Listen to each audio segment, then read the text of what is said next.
தென் சென்னை இந்த மூவி நம்ம எடுத்திருக்கோம். இதோட இன்ஸ்பிரேஷன் பார்த்தீங்கன்னா ஆக்ஷன் த்ரில்லர் ஜானர் எனக்கு பொதுவாக பிடிக்கும். அண்ட் அதுலேயும் வந்து ஒரு எமோஷனல் கனெக்ட் இருக்கணும்னு நினைக்கிறதுனால ஒரு ஃபேமிலி ட்ராமா ஆக்ஷன் த்ரில்லராக தான் எடுத்திருக்கோம். அண்ட் அது நிறைய பேருக்கு இப்போ பார்த்தவங்க எல்லாருக்கும் கனெக்ட் ஆகிருக்கும்ன்ற ஒரு நம்பிக்கை இருக்குது. ஸோ இதோட இன்ஸ்பிரேஷன் பார்த்தீங்கன்னா சின்ன வயசுலேருந்தே 2 விஷயம் தான் அதிகமாக ஆசைப்படுறது. ஒன்று கிரிக்கெட், இன்னொன்று வந்து film making. And film making வந்து பண்ணுறதுக்கான வாய்ப்பு இப்போ கிடச்சிது. கோவிட் லாக்டவுன் அப்போ தான் வந்து ஃப்ரெண்ட்ஸ் எல்லாம் சேர்ந்து டிஸ்கஸ் பண்ண ஆரம்பித்தோம். அப்போ வந்து ஐடியாஸ்லேருந்து ஸ்டார்ட் பண்ணி தான் இந்த மேக்கிங் வந்து ஸ்டார்ட் பண்ணோம். அண்ட் தென்சென்னையில் சார் இங்கே ரைட் சார் இங்கே ரைட் சைட் தென்சென்னையில் வந்து நீங்கள் காட்டியிருக்கீங்க. வடச்சென்னை தென்சென்னை 2 இருக்குது. சரிங்களா? தென்சென்னையில் இருக்கிறவங்க எல்லாருமே வந்து பொலிட்டியாக இருக்காங்க. என்னன்னா ரொம்ப மெச்சூர்டாக பணக்காரங்களாக இருக்காங்க. அவங்க தான் வந்து நிறைய இடத்துல வந்து பெண்களை மிஸ்யூஸ் பண்ணுறது, குழந்தைகளை வந்து அப்படியே விட்டு போகிறது மாதிரி காட்டியிருக்கீங்க. அது உண்மையாலும் நடக்குதா? இல்லை, அதாவது அது வந்து ஒரு இடத்துக்கான அதில் மட்டும் நடக்கிற ப்ராப்ளம் இல்லை. அதாவது குழந்தைகள் வந்து இப்போது குப்பை தொட்டியில் இருக்கிற மாதிரியான ஒரு சில நியூஸ் நமக்கு கேட்குறோம்.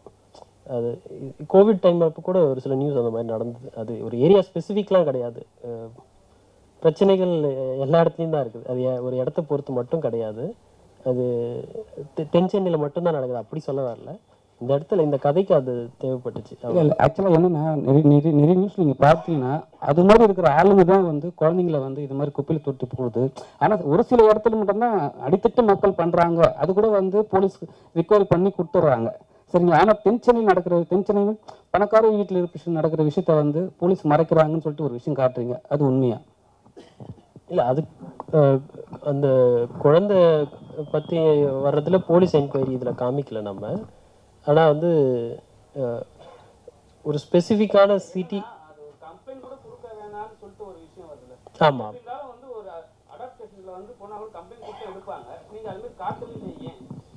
இல்லை அது கம்ப்ளைண்ட் போக வேணான்னு நினைக்கிறது அந்த ஒரு பயந்து வாழற ஒரு சுச்சுவேஷன்ல தான் அந்த ஃபீமேல் லீட் கேரக்டர் இருக்காங்க. எதுக்கு ஒரு கம்ப்ளைண்ட் நம்ம சமாளிச்சுக்கலாமா அப்படின்ற ஒரு இதில் தான் பார்க்குறாங்க. அது கைமீறி போகும்போது தான் குழந்தைங்க நல்ல காப்பத்தில் வந்து இதுமாதிரி குழந்தைங்க விடும்போது கண்டிப்பாக வந்து கம்ப்ளைண்ட் கேட்பாங்க. இதான் ரீசனு. சரிங்களா? டாக்டராக இருந்தால் அப்போ டேரக்டாக போய் விட்டுடலாமா? ஏன்னா அதை நீங்கள் அனலைஸ் பண்ணலையா? பண்ண மாட்டீங்களா? பண்ணோம் சார், பண்ணோம். இப்போ இதில் அவங்க பர்சனல் ஃபேவராக கேட்குறதா தானே நம்ம சொல்லியிருக்கோம். இன்னொன்று அந்த மேனேஜர் வந்து சொல்கிறாங்க இல்லைங்களா, இந்த ஆசிரமத்துக்காக நீ எவ்வளோ பண்ணியிருக்க, அதுக்காக நான் உனக்கு ஒரு ஃபேவராக இதை பண்ணுறேன், பர்சனல் ஃபேவராக தான் பண்ணுறோம் அப்படி தான் சொல்கிறாங்க. நீங்களே வந்து பார்த்தீங்கன்னா இந்த படத்தில் ஃபர்ஸ்ட் டைம் பண்ணியிருக்கீங்க, அந்த டைரக்ட் பண்ணிவிட்டு அந்த மெயின் லீடும் பண்ணிட்டீங்க. ஏன் கண்டினியூ டிஃப்ரெண்ட்டாக இருந்துச்சு? ஃபர்ஸ்ட் ஆஃப் ஆல் வாழ்த்துக்கள். ஏன் வந்து மற்ற ஆக்டர்ஸ் யாரும் அப்ரோச் பண்ணீங்களா, இல்லை நீங்களே நடிக்கணுன்றதுக்காக தான் இந்த படமே எடுத்துருக்கீங்களா? இல்லை அப்படி இல்லை. இன்னும் நம்மளை விட பெட்டராக எக்ஸிக்யூட் பண்ணக்கூடியவங்க இருக்காங்களா அந்த மாதிரியான ஒரு ஆப்ஷன் யோசித்தோம். அண்ட் ஒரு சில ஆர்டிஸ்ட்டும் ரீச் பண்ண ட்ரை பண்ணோம். ஆனால் எனக்கு பர்சனலி ஃபிலிம் மேக்கிங் எக்ஸ்பீரியன்சஸ் இல்லை. அண்ட் அதனால் வந்து மேபி அவங்க அந்த ரீசனுக்காக எடுக்காமல் போனாங்க. நான் அது ப்ரூவ் பண்ணுறதுக்கு என்கிட்ட ஒரு கண்டென்ட் இல்லை. அது ஒருவேளை நான் எக்ஸ்போஸ் பண்ணியிருந்தா, இல்லை அதுவும் பெட்டர் மேக்கிங், இப்போ ஆல்ரெடி எனக்கு ஒரு எக்ஸ்பீரியன்ஸ் இருக்குது, அதை நான் வந்து காமிச்சு ஒரு விசிட்டிங் கார்டாக காமிச்சு கேட்டிருந்தா மேபி இன்னொரு பெட்டர் ஆக்டர்ஸ் கூட கிடைச்சிட்டு இருப்பாங்க. ஆனால் அதுக்கான வாய்ப்பு கிடைக்கல. அந்த நேரத்துக்கு என்னோட மேக்கிங் இன்எக்ஸ்பீரியன்ஸ் தான் அது ஒன் ஆஃப் த ரீசனாக இருந்துச்சு. சில அப்ரோச் பண்ணோம். ஆனால் யாரெல்லாம் அப்ரோச் பண்ணீங்க தெரியல. இந்த இடத்துல அதை பற்றி பேசுறது கரெக்டாக இருக்குமான்னு எனக்கு தெரியல. அதனால இப்போ வேணாம். Thank you sir. நீங்கள் அவர் கேட்ட கேள்வியோட தொடர்ச்சிங்க, நீங்கள் மற்ற எல்லாருக்கும் வேலை வாங்கியிருந்தது பிரமாதமாக இருந்தது. Okay sir. உங்களால டைரக்ஷன் ப்ரொடக்ஷன் எல்லாம் இருந்ததுனால கொஞ்சம் இன்னும் பெட்டரா பண்ணிருக்கலாம்னு நீங்க படம் பார்த்து ஃபீல் பண்ணீங்களா? கண்டிப்பா சார், கண்டிப்பா. இப்போ இருக்கிற எக்ஸ்பீரியன்ஸ் வந்து நான் வேலையை ஸ்டார்ட் பண்ணும்போது இல்லைங்களா, அன்னைக்கு வந்து மிகப்பெரிய ஒரு டாஸ்கா இருந்தது. அந்த வேலையை ஸ்டார்ட் பண்ணணும்ன்றது தான் இருந்துச்சு.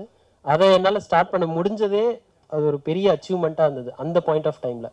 இப்போ பார்க்கும்போது கண்டிப்பாக அது இன்னும் பெட்டராக பண்ணியிருக்கலாம், இன்னும் நிறைய லேர்ன் பண்ணியிருக்கலாமோ, இன்னும் நிறைய ப்ரிப்பரேஷன்ஸ் பண்ணியிருக்கலாமோ அப்படின்ற இது தோணுச்சு. கண்டிப்பாக அடுத்தடுத்த இடங்கள்ல இதை வந்து லேர்ன் பண்ணி பெட்டர் பண்ண ட்ரை பண்ணுறேன். படத்துக்கு பேர் தென் சென்னை, இங்கிலீஷில் படிக்கிறப்போ தென் சென்னை அப்படின்ற மாதிரி இருக்குல்ல, இது இப்படிலாம் இது வரைக்கும் சென்னையில் நடந்த மாதிரி தெரியல. இதுக்கப்புறம் இப்படி நடக்குங்கிறத யூகிச்சு தான் இப்படி படம் எடுத்துருக்கீங்களோ? இது ஒரு கற்பனை கதை தான், வேற ஒன்றும் இல்லை. தென் சென்னை இங்கிலீஷ்ல நீங்க அது பண்ணாலும் அப்படிதான். ஆனால் தென் சென்னை கான்ஸ்டியூன்சி இருக்கு இல்லைங்களா, அதுக்கும் இதே ஸ்பெல் தான் பண்ணியிருப்பாங்க. ஸோ இது நம்ம எடுக்கிறது இல்லையா. ஸோ ஒன் மோர் விஷயம் என்னன்னா, லைக் தமிழ் ஆர்டிஸ்ட் நீங்க கொடுத்துருக்கீங்க ஆக்சுவலாக லீடு ஃபீமேல் பண்ணிருக்கீங்க, ஏன் வந்து தமிழ் முழுக்க. ஸோ அந்த வகையில் உங்களுக்கு வாழ்த்துக்கள். ஏன்னா மோஸ்ட்லி இப்போ வர ரீசன் படங்கள் நம்ம எல்லாமே பார்க்குறோம், நார்த் சைட்லேருந்து தான் வந்து ஃபீமேல் லீடு எடுக்கிறாங்க. பட் தமிழ் சைட்லேருந்து எடுத்துக்கும் போது பாராட்டக்கூடிய விஷயம். ஏன் அவங்க சூஸ் பண்ணுங்க? பிகாஸ் மாடர்ன் ஒரு ரீசனுக்காக தான். இல்லை அப்படி ஃபர்ஸ்ட் அதான் இப்போ நம்ம சொல்லிட்டு இருக்கும்போது ஆர்டிஸ்ட் எல்லாமே நம்ம தேடணும், சூட்டபிள் ஆர்டிஸ்ட் அந்த ஒரு பாயிண்ட்டும் யோசிச்சுட்டே இருந்தோம். இவங்களோட தமிழ் உச்சரிப்பு பார்த்தோம், அது ஒரு பாயிண்ட்டு. இன்னொன்று இவங்களுக்கு வந்து ஃபோட்டோஜெனிக் ஃபேஸாக இருக்கிற மாதிரியான அந்த ஒரு இது பாயிண்ட் இருந்ததுனால தான் நம்ம மெயினாக யோசித்தோம். ஆடிஷன் இப்போ ட்ரை பண்ணும்போது இப்போ எல்லாருமே ஒரே டைம் தான் ஆடிஷன் பண்ணாங்க. Like Vatsan and Riya, Suma ma'am, இவங்க எல்லாமே ஆடிஷன் பண்ணிட்டு இன்ஃபேக்ட் ரிஹர்சல்ஸ் பண்ணோம். அண்ட் அது எல்லாமே வந்து ஒரு டீமாக அப்படியே ஃபார்ம் ஆக ஆரம்பிச்சது. ஸோ அதுலேருந்தே வந்து இட்ஸ் கெட் கோயிங் அந்த மாதிரி.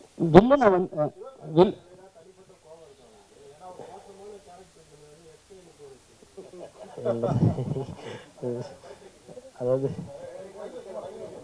இல்ல சிவகார்த்திகேயன் மேல வந்து தனிப்பட்ட கோபம் எதுனா இருக்கா? மோசமான ஒரு கேரக்டருக்கு வந்து எஸ்கேன்னு பேர் வச்சிருக்கீங்க இல்லைங்க. அதாவது இல்லை எஸ்கேன்னா இப்போ சல்மான் கான் கூட சொல்லலாம். யார் இல்லை இல்லை அப்படி இல்லை எஸ்கேன்னு யாரை குறிப்பிட்டாங்க? இல்லை அப்படி இல்லை. என்ன பேர் சந்தீப்ன்றீங்க, சந்தீப் குமார். இல்லை நான் என்ன விஷயம் இல்லை என்ன விஷயம்னு சொல்லிடுறேன். ஒரு வெரி குட் பெர்ஃபார்மர், அது நீங்கள் மறக்க முடியாது இல்லைங்களா. வத்சன் அவங்க பண்ணியிருக்கிற ரோல். ஆனால் அவரோட இன்ட்ரோடக்ஷன் பார்த்தீங்கன்னா கதையில் அரை மணி நேரத்துக்கு அப்புறம் வருது. மோஸ்ட்லி ரைட்டிங் அப்போவே படித்தது எல்லாமே எப்படின்னா அனாலிசிஸ் தான். இது பண்ணும்போது என்ன சொல்லலாம், எல்லா கேரக்டர்ஸையும் முடிஞ்ச அளவு ஃபர்ஸ்ட் அரை மணி நேரத்துக்கு முன்னாடியே இன்ட்ரடியூஸ் பண்ணுங்க அப்படி தான் சொல்லுவாங்க. ஆனால் அவங்க வர்றதே வந்து லேட்டாக தான் வராங்க. ஸோ ஆடியன்ஸ் மைண்டில் ரெஜிஸ்டர் ஆகிறதுக்கு ஒரு பேங்கோட இருக்கணும்ன்ற அந்த பாயிண்ட்ல தான் வந்து யோசித்தோம். அதுலேயும் வந்து ரெஜிஸ்டர் ஆகிற மாதிரி நேம் வைக்கணும்னு யோசிக்கும் போது நேம் ஆக்சுவலி ஒர்க் ஆகிறத விட இனிஷியல்ஸ் வந்து நல்லா ஒர்க் ஆகும். அந்த விதத்தில் வந்து ஜேகே, எஸ்கே, இந்த மாதிரியான இது பார்த்தோம். ஆர்ஜே, விஜே, இது எல்லாமே வந்து நம்ம அனலைஸ் பண்ணது தான். அதில் வந்து இப்போது எஸ்கே கரெக்டான ஒரு சூட்டபிள் இருக்கிறதா தோணுச்சு. இன்னொன்று என்னோட ஃப்ரெண்ட் சர்க்கிளில் வந்து ஒரு ஃப்ரெண்டு ஒருத்தர் இருக்காரு, இஸ் எஸ்கே. நிறைய பேர் காலேஜஸில் நிறைய எஸ்கே, ஏகே அந்த மாதிரிலான இனிஷியல்ஸில் நல்ல ஞாபகம் வச்சுப்போம், இன்ஸ்பைட் ஆஃப் காலேஜ் முடிஞ்ச பிறகு கூட. அதில் வந்து எனக்கு என்னோட ஃப்ரெண்ட் சர்க்கிள் இருக்காரு, is well known in our college, அதனால எஸ்கே இல்லை அதனால தான் எஸ்கேன்னு வச்சிங்களா. இப்போ அமரன் படம் நல்லா போயின்னு இருக்கு, அது கூட அவரும் மிலிட்ரி மேன், இந்த படத்தில் நீங்களும் மிலிட்ரி மேன். ஸோ அந்த பாயிண்ட் ஆஃப் வியூ வச்சிங்களா. அது இல்லாமல் இன்னொரு கொஸ்டின் என்னன்னா, எந்த ஒரு வில்லனையும் வந்து இவ்வளோ நல்ல, ஏன்னா வந்து தென் சென்னை வட சென்னையாக இருக்குது. வட சென்னையில் வந்து வில்லனை காட்டுற விஷயம் வேற மாதிரி காட்டுவாங்க. தென் சென்னை வில்லன் மட்டும் எப்படி திருந்துறாரு? பணம் வந்து திருந்திடலாமா? இல்லை எந்த வில்லனை சொல்றீங்க? இல்லை உங்கள் கொஸ்டினுக்கு ஒன்னோடாவே ஆன்சர் பண்ணிடுறேன். ஃபர்ஸ்ட் விஷயம், யாரையும் புண்படுத்தணுன்றதுக்காகலாம் பேர் எல்லாம் சூஸ் பண்ணுறதில்ல. அது அந்த கேரக்டர் ஞாபகம் இருக்கணும். இப்போ ஓவரால் நீங்கள் ஃபிலிம் பார்க்கும்போதே ஒரு சில இடத்துல கனெக்ட் ஆகலை அப்படின்னு யாராவது நினச்சிருந்தா கூட அது இன்னும் என்கேஜிங்காக எடுத்துகிட்டு போகணும். அப்படி தான் அது ரைட்டிங்லேயே நம்ம யோசிச்சது. அந்த கேரக்டரை எப்படி அவங்க சீக்கிரமாக ஞாபகம் வச்சுக்க முடியும், அந்த விதத்தில் தான் அவங்களுக்கு அந்த இனிஷியல்ஸ் பேஸ்டு இது வைக்கிறோம். அடுத்த உங்கள் கேள்வி சாரி. அவங்க வந்து இப்போ ஒரு க்ரோயிங் அப் மேன், நம்ம நிறைய பேர் வந்து வாழ்க்கையில் பார்த்துருப்போம். நீங்களா கூட இருக்கலாம், இல்லை உங்கள் குடும்பத்தில் யாராவதுனா இருக்கலாம். என்னென்னா ஒரு செகண்ட் இன்கம், இல்லைன்னா ஒரு சொத்து சேர்க்கணும், அந்த ஒரு ஒரு தொழில் தொடங்கணும் அப்படின்ற ஒரு ஆசை இருக்கும். அந்த ஆசைக்கு வந்து நம்ம ஒரு முயற்சி செஞ்சு போகும்போது பல தடைகள் இருக்கும். அதெல்லாம் தாண்டி அந்த அதை அச்சீவ் பண்ணும்போது அவர் கைவிட்டு போற மாதிரி ஒரு சில விஷயங்கள் நடக்குது. அந்த கேரக்டரோட வந்து மெயின் எய்மே வந்து அந்த பார் செட் பண்ணும், அந்த இடத்த வந்து இன்னும் பெருசாக்கணும். அந்த மாதிரி ஒரு மைண்ட் செட்ல தான் அவர் இருக்காரு. அவர் வந்து லீகலா எதுவுமே தப்பு பண்ணலை, அது நீங்க நல்லா யோசிச்சீங்கன்னா போகணும். லீகலா வந்து அந்த பிளேஸை அந்த கேங் எடுக்கிற வரைக்கும் அவர் எதுவுமே தப்பு பண்ணல. பார் ரன் பண்றாரு, அவ்வளவுதான், வேற ஒன்றும் கிடையாது. ஆனா அந்த தொழிலுக்கு வந்து ஆபத்து வருது, திருப்பி திருப்பி அவர் வந்து லீஸ்ல மாட்டிக்கிறாரு, ஒரு சிக்கல்ல மாட்டிக்கிறாரு. இது வந்து எனக்கு மட்டும் இல்லை, என்னோட ஃப்ரெண்ட் சர்க்கிளில் அவங்ககிட்ட ஒருத்தவங்க பர்சனலாக பேசும்போது, ஆமாம் நான் ஒரு தொழில் பண்ணேன், அது நஷ்டமாயிடுச்சு, இல்லை அது வந்து இந்த மாதிரி படுத்துடுச்சு, அந்த மாதிரி அவங்க காரணங்கள் சொல்லும்போது அவங்க வந்து நேர்மையற்றவங்களா இருக்க மாட்டாங்க, நேர்மை இருக்கும், இருந்தாலும் அவங்களுக்கு அந்த வாய்ப்பு சரியா கிடைச்சிருக்காது, இல்லை வேற ஒரு விஷயங்கள் வந்து அவங்கள தடுக்கி விட்டுருக்கும், அது வந்து அவங்கள வந்து வேற ஒரு மாதிரி மாத்திடுது. அப்படி ஆகிற ஒரு கேரக்டர் தான் நம்ம சொல்லியிருக்கோம் டோனி அவங்களோட கேரக்டர். அதனால அவருக்கு எல்லாம் சரியா நடந்துருந்தா அவர் நல்லவராகவே இருந்திருப்பாரு. கரெக்டுங்களா? மாஸ்க் மேனா அவர் வந்திருக்க வேண்டிய அவசியமே இருந்திருக்காது அவருக்கு. அது எல்லாருமே வந்து கிரே ஷேட் தான் சார். எல்லாருக்குமே வந்து பாத்தீங்கன்னா நல்ல பக்கமும் இருக்கு, கெட்ட பக்கமும் இருக்கு இல்லைங்களா? ஸோ அந்த கிரே ஷேடு வந்து இன்னும் எப்படி டார்க்கா போகுது, என்ன லைட்டா போகுது, அப்படிதான். இப்போ நீங்க பாத்தீங்கன்னா ஹீரோ கேரக்டரா இருந்தாலும் அவர் தப்பு பண்ணியிருக்காரு இல்லையா? அதுல கேரக்டர் வைஸ் எல்லாருமே வந்து கிரே ஷேட் தான். இந்த சிச்சுவேஷன் தான் மோஸ்ட்லி எல்லாரையும் டிட்டர்மின் பண்ணுது. சார் நீங்க குட்டா பேடான்ற அந்த இது. ஒரே ஒரு நிமிஷம் சார், இதை மேம் ஏதோ ஒன்று கேட்டாங்க. Okay ma'am, okay, thank you sir. அது நீங்கள் யாரையும் புண்படுத்த விரும்பலன்னு சொல்லிட்டீங்க, இங்கே இந்த பக்கம் தான் புண்படுத்த விரும்பலன்னு சொல்லிட்டீங்க. முன்னாடியே சொன்னீங்க நான் நிறைய பேர்கிட்ட கதை சொல்ல ட்ரை பண்ணால் வாய்ப்பு இருக்கீங்க. ஒருவேளை ஏற்கனவே நீங்களே சொல்றீங்க, ஏற்கிட்ட நீங்கள் நிச்சயமாக ட்ரை பண்ணிக்க மாட்டீங்க, எஸ்கேட்டை ட்ரை பண்ணி அது முடியாதனால தான் அந்த கேரக்டருக்கு எஸ்கேன்னு பேர் வச்சிங்களா அப்படிங்கிறது ஒரு சின்ன. இல்லை சார், இல்லை, அதாவது நம்ம ட்ரை பண்ணது, அதாவது ஒரு ஆஸ்தான குருவா யோசிச்சது வந்து கமல் சார் தான். ஃபர்ஸ்ட் வந்து கமல் சார் அவங்க ஆஃபீஸில் போயிட்டு லெட்டர் மட்டும் கொடுத்துட்டு வந்தோம். அதாவது இந்த மாதிரி ஃபிலிம் மேக்கிங் ஆசை இருக்கு, அந்த மாதிரியான விஷயங்கள் தான். இன்னும் எதிர்பார்க்கல கண்டிப்பாக, ஏன்னா அவங்களுக்கு இந்த மாதிரி 1000 லெட்டர் வரும், நிறைய பேர் அப்ரோச் பண்ணுவாங்க. அதனால வந்து அவங்களுக்கு ஒரு குரு வணக்கம் மாதிரி கொடுத்துட்டு வந்துட்டோம், மற்றபடி ஒன்றும் இல்லை. ஆனால் மைண்டில் எழுதும்போது யோசிப்போம் இல்லைங்களா, நான் வந்து கமல் சாரை வச்சு எழுதணும், ரஜினி சாரை வச்சு எழுதணும், அப்படிதான். ஏன்னா நான் க்ரோ அப் ஆகும்போது அவங்க தான் தி பிக்கஸ்ட் ஐகான், அந்த மைண்ட் செட்டில் தான் எழுதும். மற்றபடி இந்த இதில் சொல்கிற மாதிரி தான் நெகட்டிவ்னு எதுவும் கிடையாது, பிடிக்காததுன்னு எதுவும் கிடையாது, அவ்வளோதான் சார். அவர் ஏன் எஸ்கே கேஸ் எடுத்து நான் அதெல்லாம் விட்டுறேன் அப்படின்றாரு, ஒரு போலீஸ்காரங்க அப்படி செய்ய மாட்டாங்களே?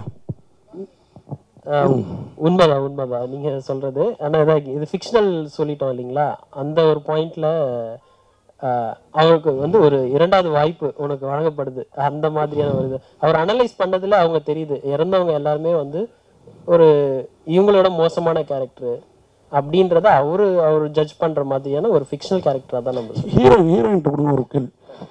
மேடம், உங்களை தமிழ் பொண்ணுன்னாங்க, ஆனால் ஏன் மலையாள கெட்டப்பில் வந்திருக்கீங்க? தமிழ் பொண்ணுங்க நம்ம ஆட்கள் வாய்ப்பு தர மாட்டாங்க அப்படிங்கிற. நல்லா அழகா இருக்கீங்க, நல்லா நடிச்சிருக்கீங்க, வாழ்த்துக்கள். இந்த கேள்விக்கு பதில். இல்லை, இந்த படத்துல இந்த கேரக்டர் வந்து மலையாளி கேரக்டர், ஸோ சரி அப்படி சிம்பாலிக்கா சொல்லாமே அப்படின்னு போட்டுருந்தேன், அவ்வளோதான். ரங்க சார், உங்களுக்கு தான் கேள்வி. ஆக்சுவலி படத்து title sequence pre title, but title ஓடும்போது ஒரு வாய்ஸ் ஓவர் நரேஷன் கொடுத்தீங்க. ஸோ அதுல வந்து ஒரு எமோஷனல் கான்டென்ட் தான் தூக்கலா இருந்தது. அஃப்கோர்ஸ் கிரைமும் இருந்தது, but what trumped was emotional content. ஆனாக்க டைட்டில்ஸ் முடிஞ்சு படம் ஸ்கிரீன் பிளே அன்ஃபோல்ட் ஆக படம் வந்து அன்ஃபோல்ட் ஆக கிரைம் கான்டென்ட் தான் கொஞ்சம் அதீதமாக தெரிஞ்சுது. அஃப்கோர்ஸ் எமோஷனல் கான்டென்ட் இருந்தது, அந்த குழந்தை சமாச்சாரம், அப்புறம் அவங்க இந்த பாசம், உங்க ரோல் அவங்க ரோல்லாம். பட் இருந்தாலும் ஒரு அண்டர் கரண்ட் வந்து ஒரு பார் நடத்தத்தை பற்றிய முக்கியத்துவம் கூட அதிகமாக கொடுக்கப்பட்டிருந்த மாதிரி ஒரு ஃபீல் வந்தது. அண்ட் ரேப் அப்ல பார்க்கும்போது ஒரு கிரைம் த்ரில்லர் இருந்ததை தவிர எமோஷனல் கான்டென்ட் கொஞ்சம் it took a back seat. அது வந்து கான்சியஸா நீங்க வந்து படம் எடுக்க நடிக்க நடந்த ஒரு நிகழ்வா அல்லது இட் வாஸ் ஆல் இன்டென்ஷனலா? இல்ல இன்டென்ஷனல் தான். ரைட்டிங்லயே வந்து இப்போ டாப்ல இருக்காங்கன்றதுக்காக சொல்லல, லோகேஷ் கனகராஜ் அவங்களோட மேக்கிங் பிடிக்கும், வெற்றிமாறன் சார் அவங்களோட மேக்கிங் பிடிக்கும், அண்ட் அவங்க மாநகரம் வந்து one of the greatest inspiration. இப்போ நம்ம அதே மாதிரியான ட்ரை பண்ணணும் அந்த இதில் தான். ஃபார் எக்ஸாம்பிள் அது மாதிரி ட்ரை பண்ணி முடியாமல் போனது என்னன்னா காமெடி. இந்த படத்தில் ரைட்டிங்லேயே எங்களால் உள்ள நுழுத்த முடியல. ஆமாம், இப்போ ஆர் பாலா அவங்களோ இல்லை திலீபன் அவங்களோ கூட வச்சு, இப்போ இவங்க திலீபன்லாம் கூட வந்து இன்னொரு மூவியில் சாரி திடீர்னு நேம் ரீகலெக்ட் ஆகலை, அவங்க சுசீந்திரன் அவங்களோட மூவியில் ஒரு நல்ல காமெடி ரோல்ஸ்லாம் நல்லா பண்ணியிருப்பாங்க. சின்னதாக இருந்தாலும் நச்சுன்னு காமெடி இருக்கும். அது அந்த மாதிரி தான் ஏதாவது பண்ணணும்னு ரைட்டிங்கில் ட்ரை பண்ணோம். ஈவன் மேக்கிங் அப்போ கூட டியூரிங் தி செட்ஸ் கூட ட்ரை பண்ணோம். மேக்கிங்கில் என்னென்னா அங்கே போகும்போது லொக்கேஷனில் என்னென்ன சேலஞ்சஸ் வருதோ அது எல்லாமே நம்மளை மறக்கடிக்க செய்யுது. அந்த மாதிரி அன்லஸ் அது பேப்பரில் இல்லைன்னா அது அங்கே ரொம்ப நேரம் என்ஹான்ஸ் பண்ணுறதுக்கான அந்த டைம் கிடைக்காது. அங்கே அந்த பிரச்சனைகள் எனக்கு இருந்துச்சு. அதனால் அந்த காமெடி இது பண்ண முடியல. வேற த்ரில்லர் அட்லீஸ்ட் ரைட் பண்ணது என்னவோ அது எடுத்துகிட்டு வந்தோம். வெறும் ஃபேமிலி ட்ராமா மட்டும் எடுத்தால் அது அகெயின் ட்ராமா மாதிரி மட்டுமே இருக்கும்.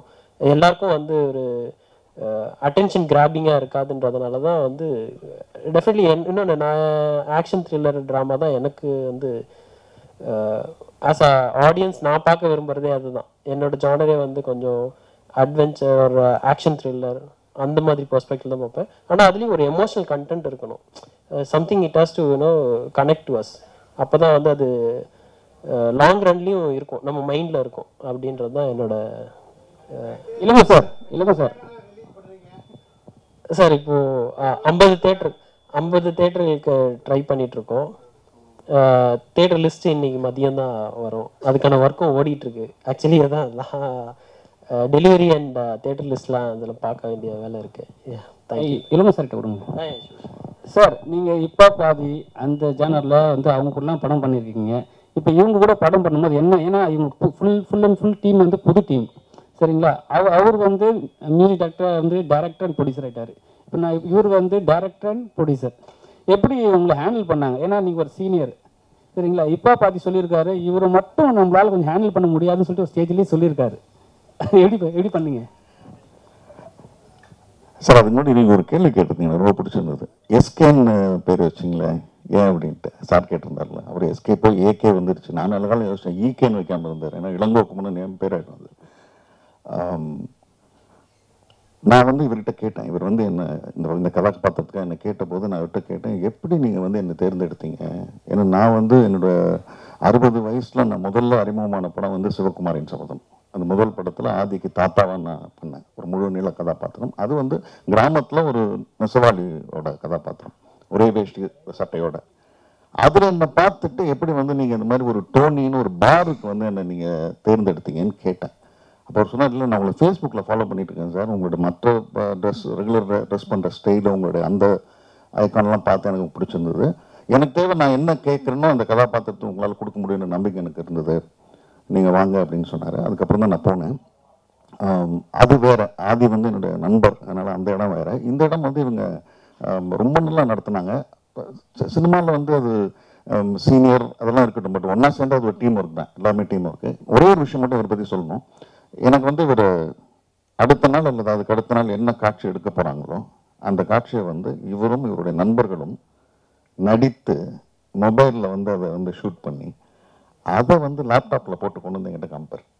நான் ஷார்ட் போகிறதுக்கு முன்னாடி தான் இன்றைக்கி எடுக்க போகிறோம், இதோ இந்த கேரக்டர் தான் நீங்கள் பண்ணுறீங்க, உங்களோட மேட்ருதுன்னு. ஸோ என்ன வேணும் அப்படின்னு கேட்குறதுல அவர் வந்து ரொம்ப தெளிவாக இருந்தார். அதனால் அவர் என்ன கேட்டாலும் அது கொடுக்கறது வந்து எங்களுக்கு ரொம்ப எளிதாக இருந்தது.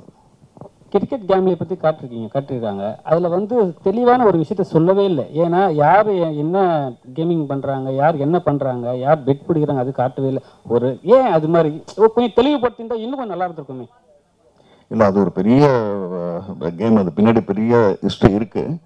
அதில் இவர் ஒரு போர்ஷன் மட்டும்தான் எடுத்துக்கிட்டார். அதில் வந்து ஒரு பிரதானமாக எடுத்துக்கிட்டது வந்து இந்த டோனி பாருங்கிற ஒரு இடம். அந்த பாரில் வைத்து என்ன செய்கிறாங்க, அந்த பாரில் இருக்கக்கூடிய பின்னாடி இருக்கக்கூடிய குடும்ப சிக்கல்கள், இந்த கதாபாத்திரம் என்ன கஷ்டப்படுதுன்னு காமிக்கிறது மட்டும்தானே தவிர அதையே பிரதானமாக வச்சு பேசணும்னு அது எடுக்கல. மேபி அதனால அந்த டீட்டெயில் போகாமல் இருந்திருக்கும். பார் வச்சு எல்லாருமே குடிப்பாங்க, ஹீரோ மட்டும் குடிக்காமலே காட்டியிருக்காங்க.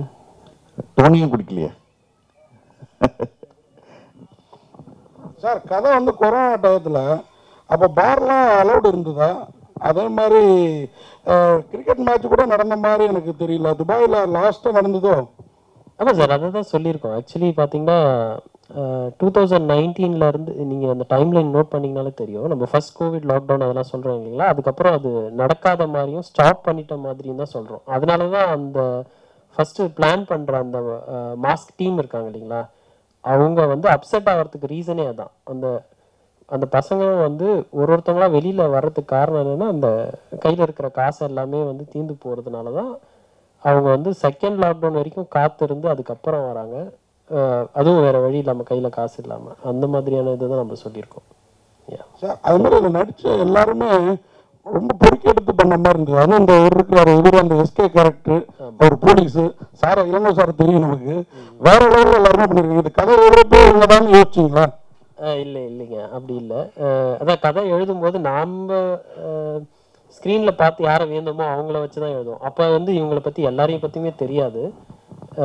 அப்புறம் ஆர்டிஸ்ட் ஒன்று ஒன்றா நம்ம சூஸ் பண்ண சர்ச் பண்ணும்போது அதுக்கப்புறம் யாரை வச்சு பண்ணால் பெட்டராக இருக்கும், நம்மளோட அவைலபிலிட்டி என்ன, நம்மளால் எவ்வளோ ரீச் பண்ண முடியுது அப்படி பார்த்து தான் பண்ணோம். அப்படி பண்ண பல முயற்சிகளுக்கு அப்புறம் தான் வந்து இளங்கோ சார் ஆகட்டும், நிதின் மேத்தா சார் ஆகட்டும், இவங்க எல்லாருமே வந்து ரீச் பண்ணது கொஞ்சம் லேட்டு தான். ஆக்சுவலி நம்ம பல சர்ச்சுக்கு அப்புறம் தான் வந்து இவங்க எல்லாமே கிடைச்சாங்க. வச்சனும் அந்த மாதிரி தான். அவங்களோட ஒர்க்கை பார்த்து இந்த டைமில் வந்து நான் வாசு சாருக்கு வந்து தேங்க் பண்ண விரும்புகிறேன். அவங்க மூலிமா தான் வந்து டீமில் நிறைய பேர் வந்து ஆசைப்படானாங்க. அவங்க இது டர்மரிக் மீடியாவில் கூட இபியாக இருந்தாங்க. அவங்களுக்கு இந்த டைமில் நன்றி சொல்லிக்கிறேன். தேங்க்யூ. அந்த மேடம் கேரக்டர், ஹீரோயின் எல்லாமே நல்லா பொருத்தமாக பண்ணியிருக்கிறாங்க. அடுத்த படத்தில் நீங்களும் இன்னும் நல்லா பண்ணுவீங்கன்னு நினைக்கிறேன். கண்டிப்பாக சார், வாழ்த்துக்கள். கண்டிப்பாக. தேங்க்யூ. மியூசிக் டைரக்டர் பற்றி சொல்லுங்கள் சார். அதை பற்றி ஒன்றுமே இல்லையா? கேமராமேன் வந்திருக்கிறாரு. ஆமாம் சார், ஆமாம். இப்போ உங்கள் எடிட்டரும் வரல, அவங்களோட அவைலபிலிட்டி இங்கே இல்லை, அவங்க ஹைதராபாத் போயிட்டாங்க. அதே மாதிரி மியூசிக் டைரக்டர் அவங்களோட அவைலபிலிட்டி இல்லை. பட் அதர்வைஸ் அவங்களோட ஒர்க்லாம் பார்த்துருப்பீங்க, ரொம்ப நல்லா எக்ஸம்ப்ளரியாக பண்ணியிருப்பாங்க.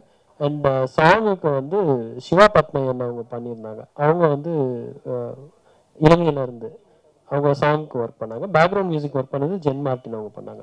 ரொம்ப நல்லா வந்திருக்கு, நீங்கள் கேட்டிருப்பீங்க. Thank you so much.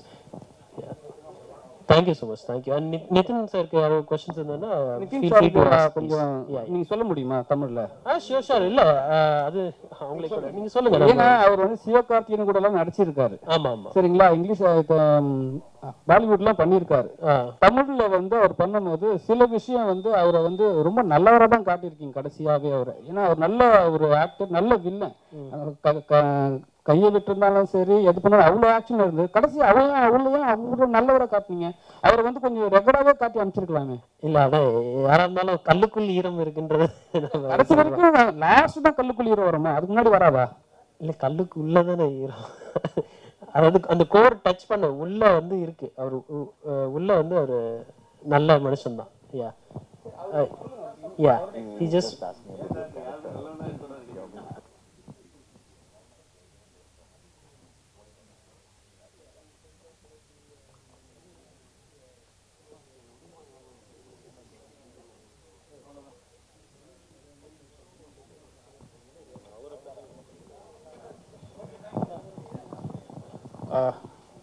first of all, the story demanded that I have to be a negative shade and then have some human factor inside me. Actually, villains are not bad. They are always good. If you see outside the screen life, I think most humble persons are villain only, I believe. And if you see old villains, Amrish Puri, even in Tamil industry. Tamil industry also. Nambiar sir is there, and if you see anybody who is doing grey shades, they are always good at heart. I don't know this, but people give a tag that I like most of the movies which I have done in Telugu. I have been doing antagonist only. Sab mein villain hi kiya. I have done villains only. But yes, I am open to everything. I can give a grey shade also, and I can be a positive thing also. But my looks and I think my body language demands from everyone that I should do a negative character. But I love doing negative characters, because the best part of negative character is you have got very less of time to show your skill. And now out of 2 hours, 3 hours, you will be getting 5 minutes, 10 minutes, 15 minutes, maximum 20-25 minutes. In that you have to prove yourself. So I believe it's a tough job, but I love it. I love being villain. Other language தெலுங்குல நிறைய film பண்ணியிருக்கீங்க. இந்த படத்தில் ஒரு new director, new team கூட பண்ணது உங்களுக்கு experience எப்படி இருந்தது? படம் கொஞ்சம் நல்லா இருக்குது. உங்க character extraordinary.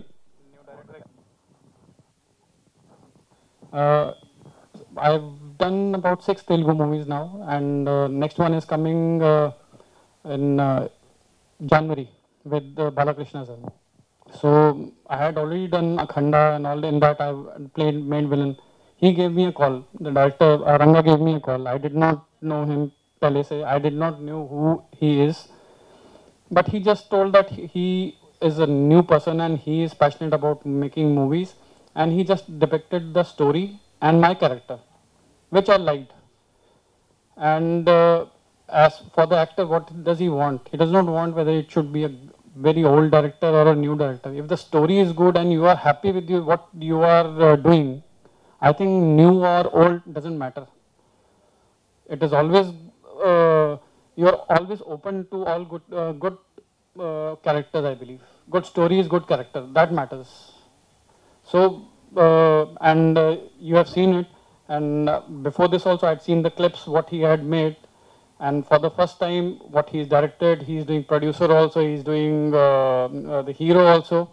Tremendous job, tremendous job. And on the sets, I would say that he was the sweetest person because he never let anybody be very disgruntled about anything.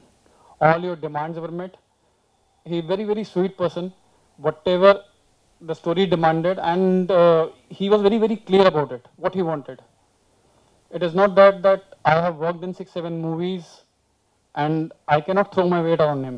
He is very, very clear about his vision that this is what is supposed to be done. And I believe that should be the thing, because he is the captain of the ship. He is seeing the broader picture. I will be looking at my character only, okay, how to make my character strong. But his vision is to make all the characters strong and come out as a good team together. ஒரே ஒரு request sir. அதான் இப்போது நிறைய பேர் சொன்ன மாதிரி இங்கே scope for improvement இருக்குது. அதை லேர்ன் பண்ணி அடுத்து பெட்டராக பண்ணுன்ற ஒரு மைண்ட் செட்டில் தான் இருக்கும். நான் மட்டும் இல்லை, டீமில் எல்லாருமே வந்து அது மாதிரி தான். ஒரு கன்ஸ்ட்ரக்டிவ் ஃபீட்பேக் அதுக்காக தான் வந்து அதுலேருந்து ஒரு கண்டினியூஸ் லேர்னிங் அந்த பாயிண்டில் தான் இருக்கும்.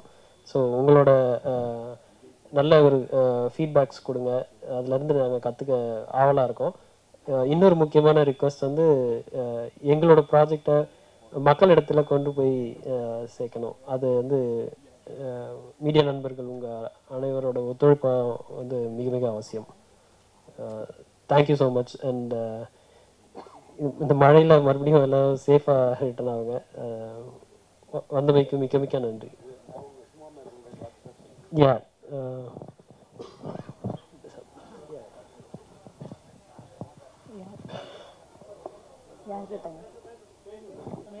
ஹலோ, சொல்லுங்க.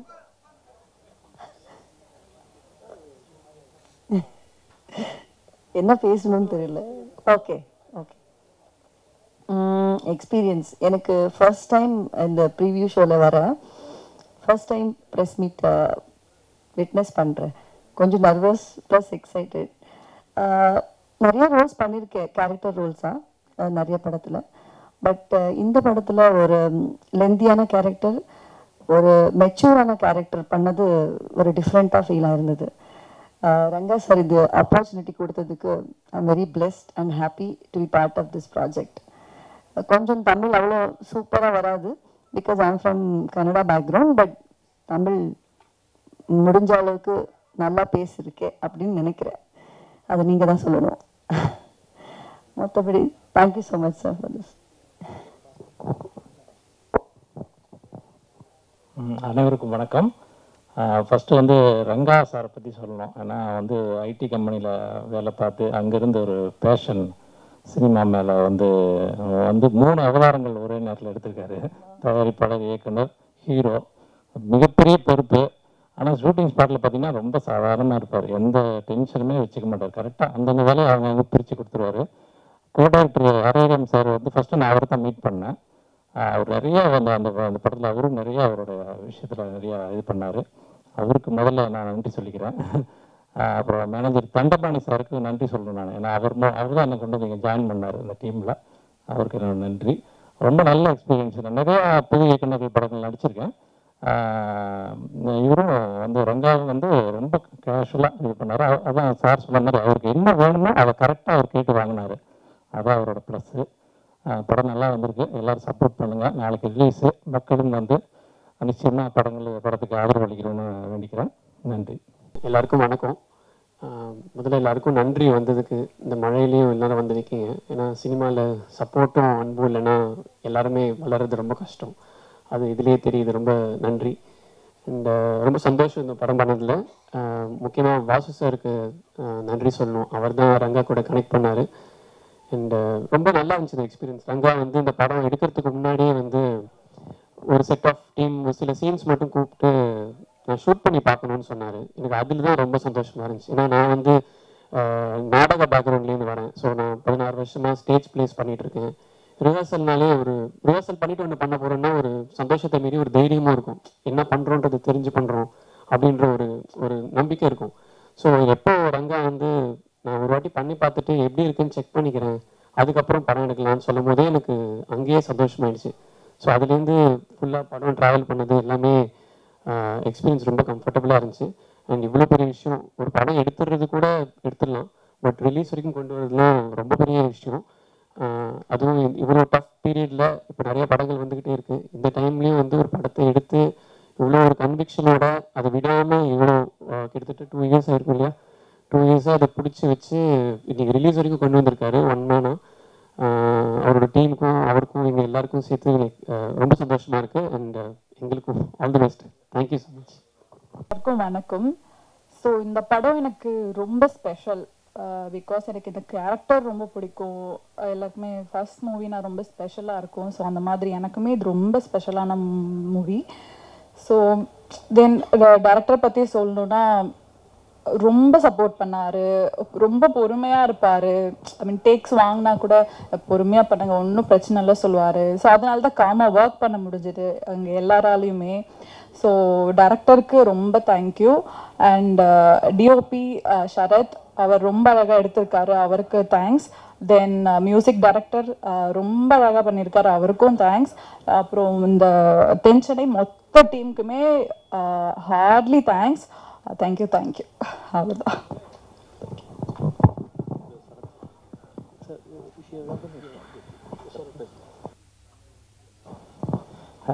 எல்லாருக்கும் வணக்கம்.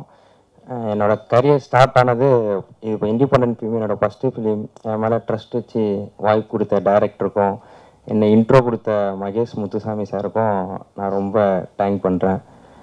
என்னோட டீம் இருக்குல்ல, என் டீம் சப்போர்ட் இருந்தால் கண்டிப்பாக இந்த படம் எடுத்துருக்க முடியுன்ற நம்பிக்கை எனக்கு இல்லை. என் டீம் அருணா இருக்கட்டும், அஸ்வந்த், விஷ்ணு, விக்னேஸ்வரி, நவீன் ப்ரோ, இவங்க எல்லாருமே எனக்கு அவ்வளோ சப்போர்ட்டிவாக இருந்தாங்க. ஆர்டிஸ்டாக இருக்கட்டும், என்னோட இது ஃபஸ்ட்டு படம், அந்த கம்ஃபர்ட் ஜோன் அவங்க கொடுக்கலன்னா நான் எப்படி எடுத்திருப்பேன்னு எனக்கு தெரில.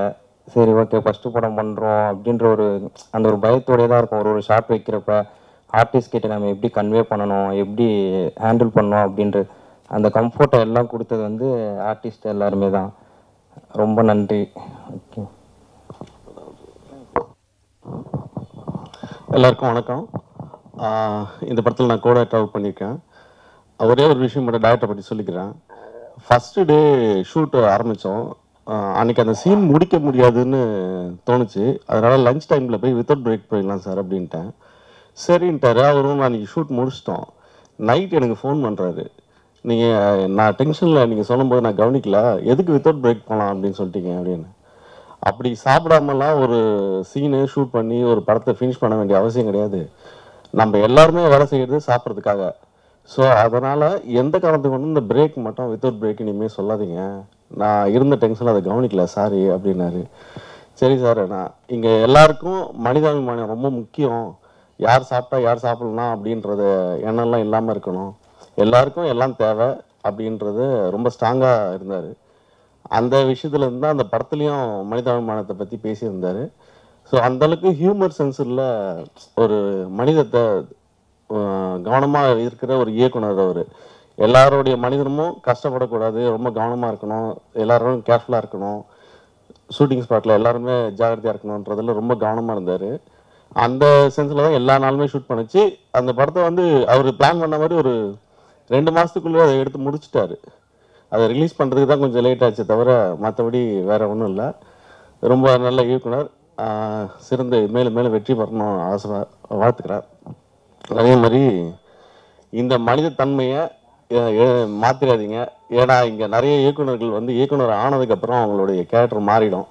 அந்த மாதிரி மாறாதீங்க, நல்லா இருங்க. வாழ்த்துக்கள். தேங்க்யூ.